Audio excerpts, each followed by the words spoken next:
Democrat Hillary Clinton broke a proverbial glass ceiling this month by becoming the first woman set to lead her party's presidential ticket. The Democrats already had a female vice presidential candidate. So did the Republicans. And another woman, Jill Stein, is now the presidential candidate for the lesser-known U.S. Green Party. It's been nearly 100 years since American women earned the right to vote. And though they found half of the U.S. electorate, women comprise less than a quarter of the Congress. U.S. First Lady Michelle Obama says women still have a long road to equality. That our first job in life as women, I think, is to get to know ourselves. And I think a lot of times we don't do that. We spend our time pleasing, satisfying, looking out into the world to define who we are, listening to the messages, the images, the limited definitions that people have of who we are. Mrs. Obama is hosting this first ever event, what the White House is calling the United States of Women Summit, with the support of her husband. I may be a little grayer than I was 8 years ago, but this is what a feminist looks like.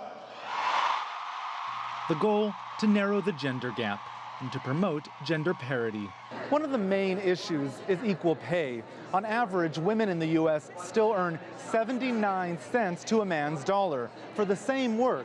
But there are now more women in the workforce than ever, and 2/3 of them are the primary breadwinners in their homes. Women in the U.S. are also opening more small businesses than men, but accessing funding remains a problem. We found our greatest investment when we invested in female entrepreneurs. There is a $300 billion credit gap, meaning access to capital that is needed for these female entrepreneurs.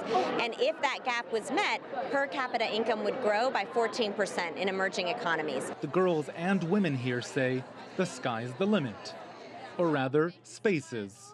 Women can do whatever they set their minds to, and in particular in fields that may have been dominated by men for decades and decades, there's really no limit to where you can go if you're truly passionate and you work hard. Women are now soldiers and doctors and everything in between, but the challenges they face are still plenty, including sexual, physical, financial, and mental abuse. Millions of women continue to live in poverty, and obstacles to employment and promotions continue to keep them down. The women here, among them U.S. lawmakers, say that needs to change. When women succeed, America succeeds. Rowie Ruttenberg, CCTV in Washington. If you like what you just saw, follow us on social media and visit our website, cctv-america.com.